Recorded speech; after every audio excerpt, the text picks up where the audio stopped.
Hi guys! Welcome back sa aking channel. This is Kyle Cabrestante. Kung bago lang po kayo dito sa aking channel, please don't forget to subscribe and hit the notification bell para ma-notify po kayo sa mga susunod na videos natin. So this time, tuturuan ko po kayo kung paano mag-edit ng intro na ala Miss Alex Gonzaga, pero yung sariling version natin. So first, mag-edit muna tayo ng background, which is yung ginagamit ko is yung background eraser kasi mas madali lang siya. So, ayan, may mga na-edit na po ako kanina. Pero, ipapakita ko po sa inyo kung paano ito gumagana.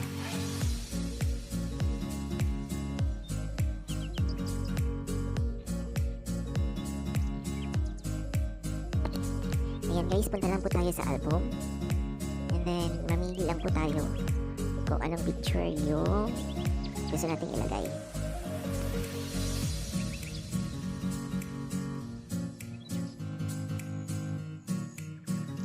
So, ito. So, papaliitan lang po natin siya para mas madali lang po siya i-erase. And then, click nyo lang po yung magic. Tapos, adjust nyo lang po kung gaano siya kalaki. Ayan. Then, you can start. Maganda po kasi ito kasi yung mga edge niya is na-erase na siya agad. So, hindi mo na siya kailangan pang, oh my god. So, yung mga ganun guys, is pwede nyo lang yung balikan mamaya. So, yan.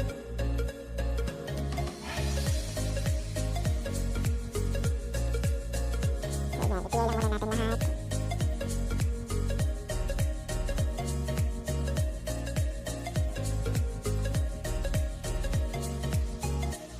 Yan. So, papalitan lang natin yung color ng background para mas makita natin yung mga hindi natin nasali sa pag-erase. Gana.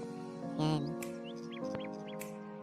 So, ngayon, dahil okay na naman siya, repair yung mga nakasama natin na hindi dapat isama. So, yan lang guys.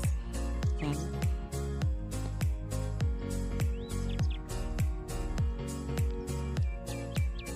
Dahan-dahan lang po para hindi na po siya, hindi po kayo paulit-ulit sa paggawa. So ayan, cellphone lang po yung ginagamit ko, kaya careful lang kayo guys.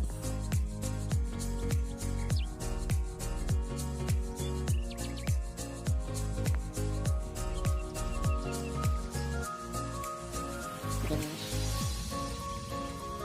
Then ngayon, punta na naman tayo sa kinemaster.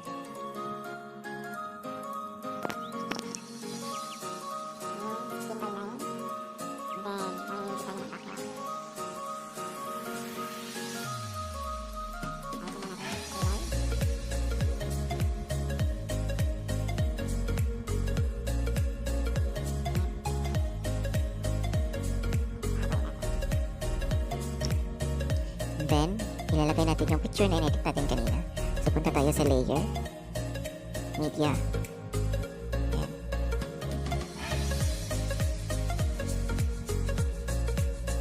Pwede nyo po siyang i-adjust.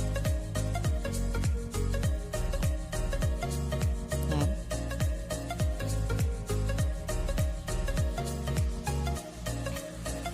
Tapos, layer ulit. Pa-i-clear lang muna natin to. Tapos, yan. Tapos, layer ulit.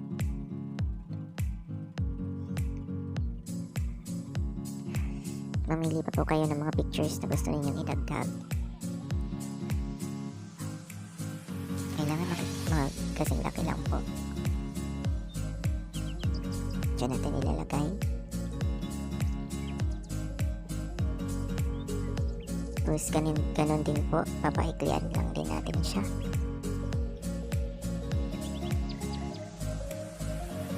I-move lang natin ng kaunti.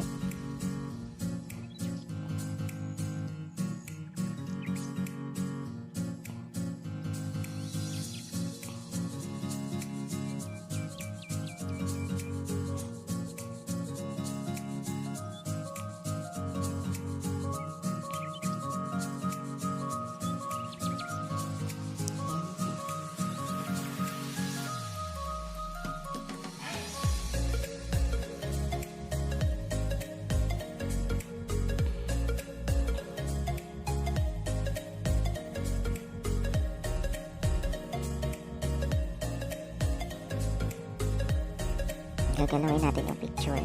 Click nyo lang po yung picture, tapos yung parang susi dito sa gilid.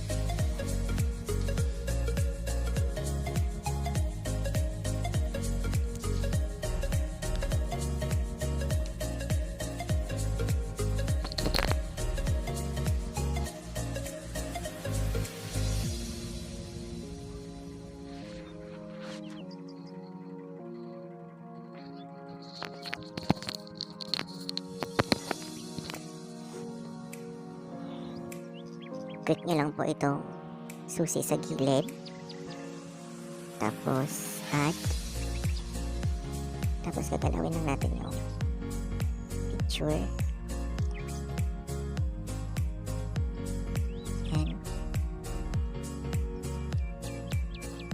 Tapos, ulitin lang natin. Yan. Tapos, ulitin natin.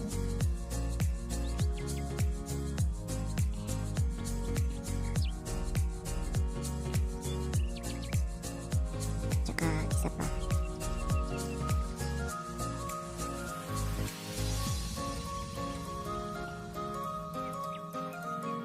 Yan.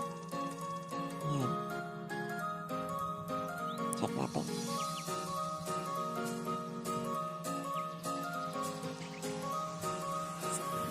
Pwede na po tayo maglagay ng pangalan natin o kung ano man po yung gusto nyo ilagay sa text.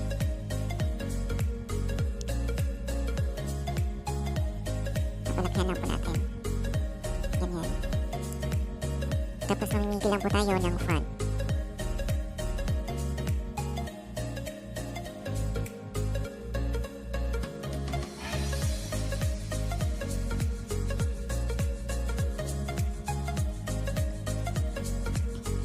Then, another layer, text.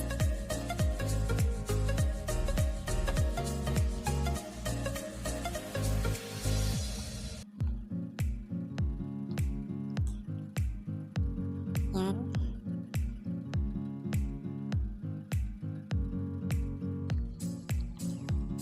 So, pwede nyo po siyang palitan ng kulay kung gusto ninyo.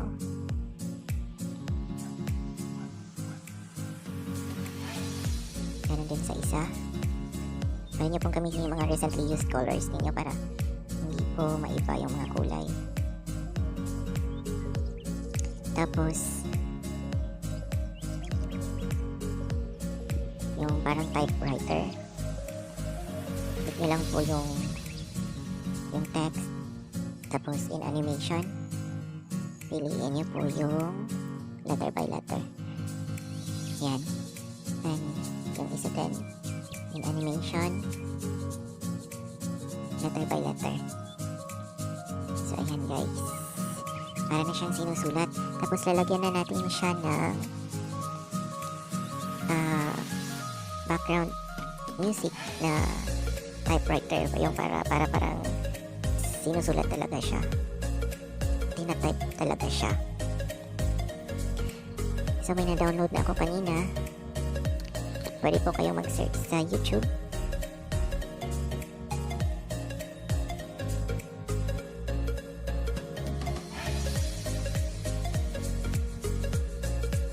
Tsaka dapat no copyright. Piliin nyo para hindi po kayo ma-hit sa YouTube. Ng copyright po yun. So ayan, try natin.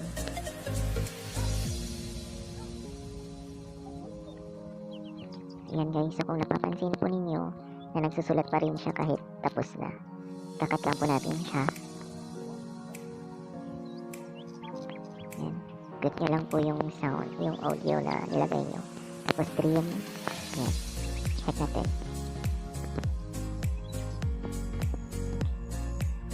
Bawasan pa natin siya ng kaunti.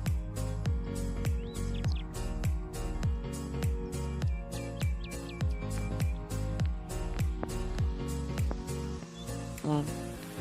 Then, mahilig kasi ako maglagay ng crown. So, lalagyan ko siya ng crown, guys.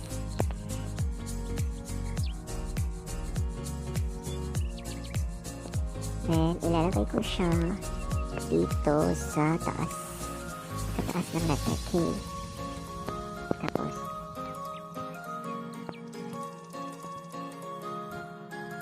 medyo itatagilid ko lang siya. Yan. Taran! Palitan ko lang siya. Yan.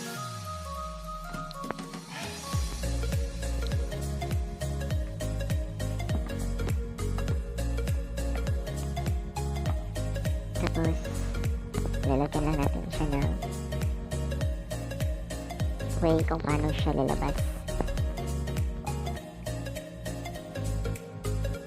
Yan.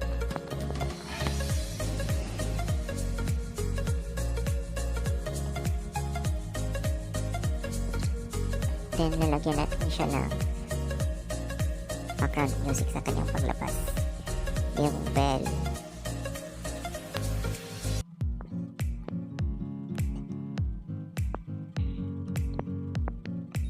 Yan. Check natin.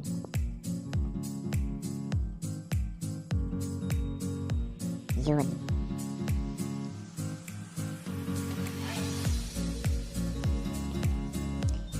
Tapos ikakat lang po natin yung mga sobra.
Then, nilagyan natin siya ng subscribe button.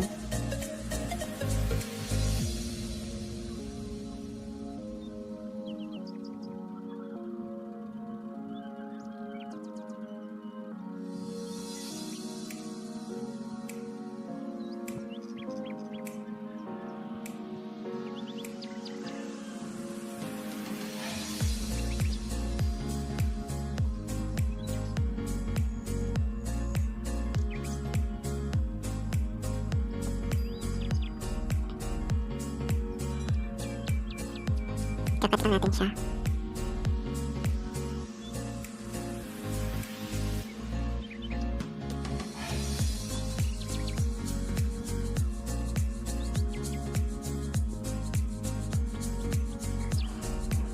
Yan, pwede na po tayo maglagay ng background music. So, may na-download na rin po ako kanina.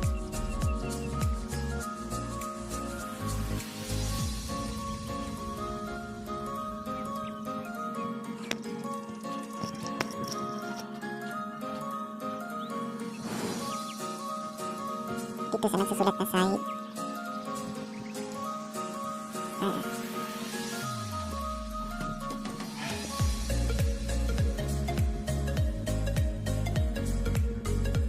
Pahinaan natin yung volume niya para ma-appreciate yung effect ng pagsusulat.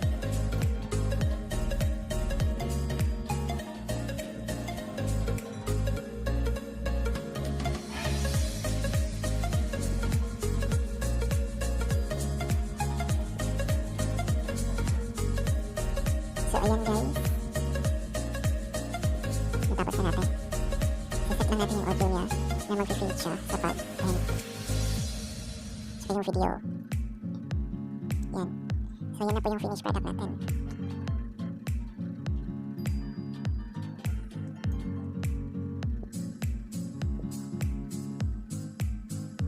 Export lang po natin.